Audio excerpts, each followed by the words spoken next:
warahmatullahi wabarakatuh. Waalaikumsalam warahmatullahi wabarakatuh. Selamat pagi anak-anak. Pagi, Bu. Bagaimana kabarnya hari ini? Alhamdulillah baik, Bu. Baik, Bu. Baiklah, sebelum pembelajaran dimulai, lebih baik kita berdoa dahulu. Silakan ketua kelas. Andy. Baiklah, sebelum kita belajar ada baiknya kita berdoa. Berdoa dimulai. Berdoa selesai. Sebelum lanjut ke materi, Ibu mau absen. Apakah semuanya hadir? Hadir, Bu. Yang pertama Natasha Aulia Putri. Hadir, Ibu. Kedua Putri. Hadir, Bu. Ketiga Endi Citra Pamungkas. Hadir, Bu. Yang keempat ada Lia Rosyananda. Hadir, Bu. Alhamdulillah hadir semua. Pada materi hari ini yaitu keterampilan menulis berbasis pemerolehan bahasa. Kelas 5 tema 8 subtema 3 tentang usaha pelestarian lingkungan. Ibu akan menjelaskan tentang apa itu teori pemerolehan bahasa. Apa itu pemerolehan bahasa?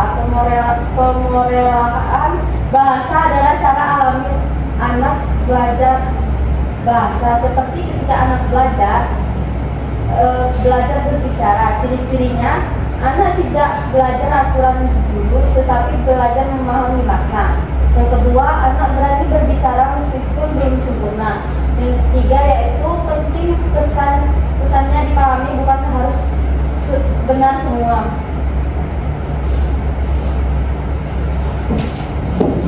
Di sini ada 3 tahapan utama menulis, yaitu 1 tahap menulis pra-menulis atau mengumpulkan ide.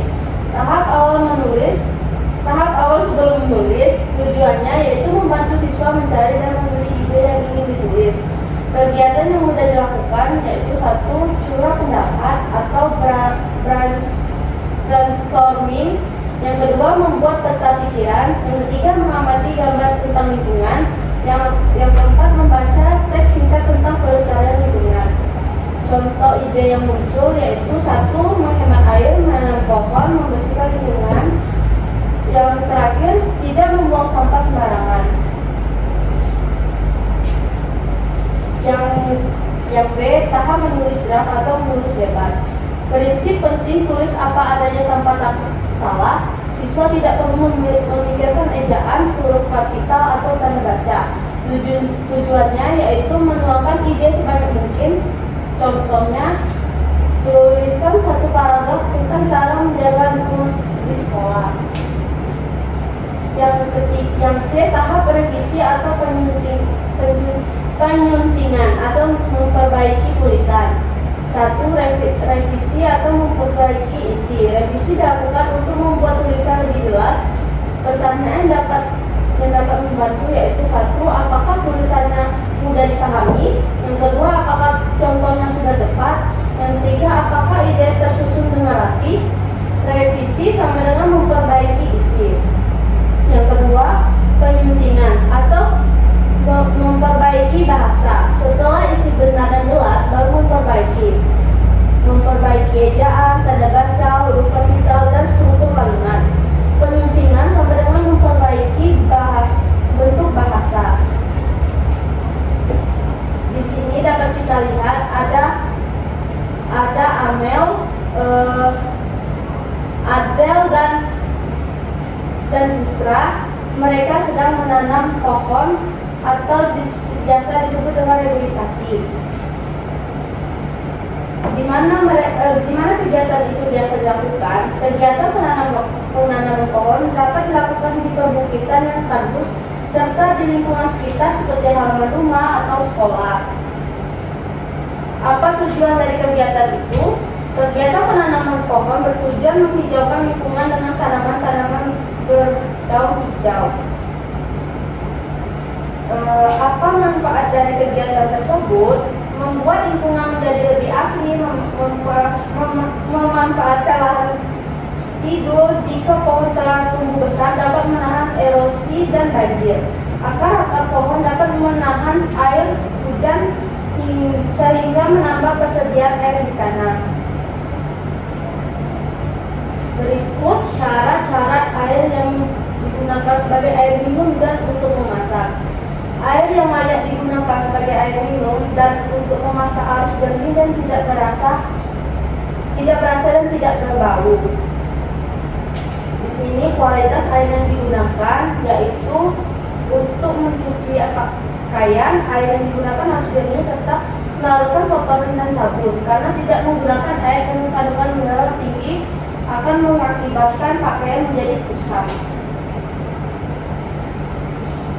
Kualitas air yang dapat digunakan untuk menyiram tanaman yaitu untuk menyiram tanaman, air yang digunakan sebaiknya tidak mengandung zat kimia berbahaya bagi tanaman, misalnya air deterjen, namun tidak dapat menggunakan air bekas.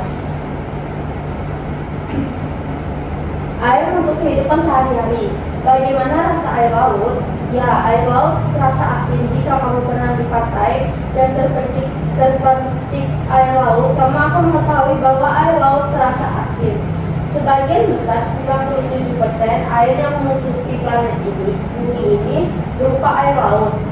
Air laut tidak bagus untuk diminum.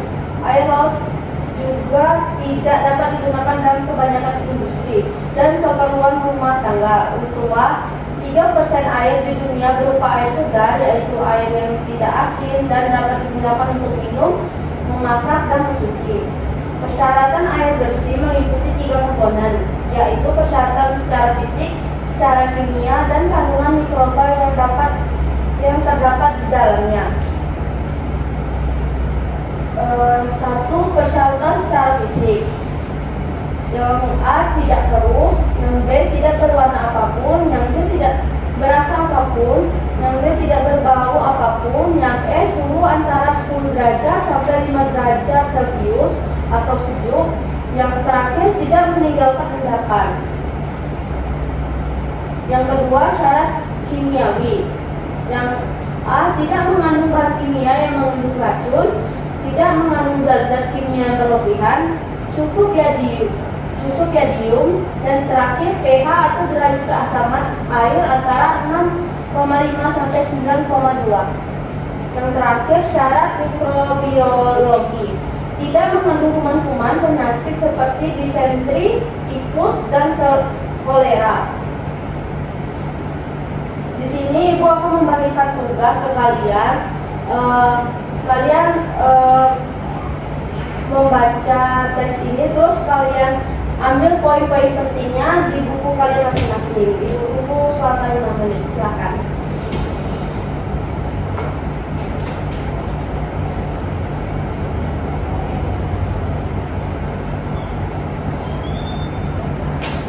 Baiklah, waktunya telah habis.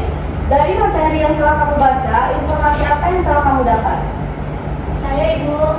Silakan, Natasha. Dari paragraf 1, sebagian besar 97% air di bumi berupa air laut yang tidak bagus untuk diminum. Hanya 3% air di dunia berupa air segar yang dapat digunakan untuk minum, memasak, dan mencuci. Terus jawabannya lanjut. Paragraf 2 dari Nisam Jawa. Ibu, silakan Putri.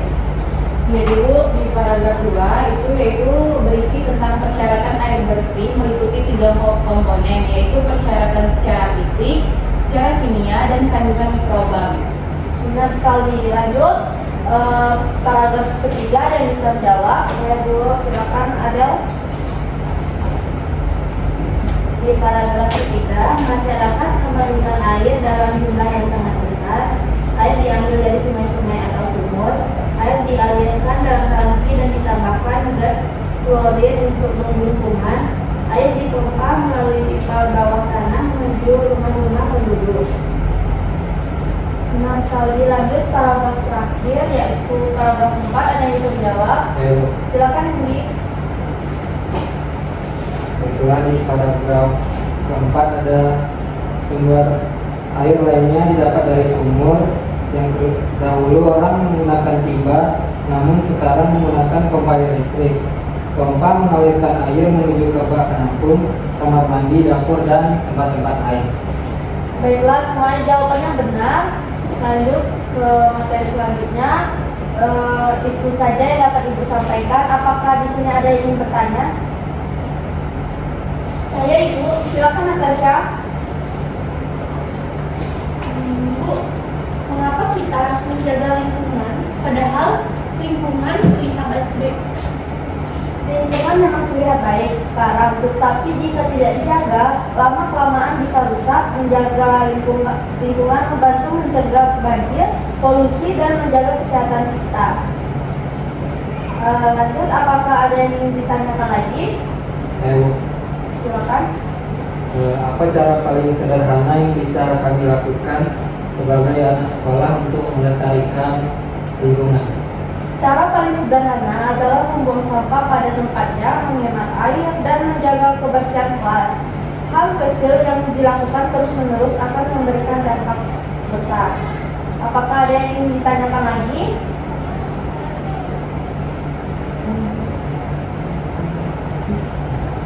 Ayo, silakan Abel. Bu, kenapa menanam pohon termasuk usaha pelestarian lingkungan? Karena pohon menghasilkan oksigen, menyerapkan polusi, dan mencegah tanah longsor. Semakin banyak pohon, semakin sehat lingkungan kita. Baiklah, itu saja yang dapat Ibu sampaikan hari ini. Lebih dan kurang Ibu minta maaf. Wassalamualaikum warahmatullahi wabarakatuh. Waalaikumsalam warahmatullahi wabarakatuh.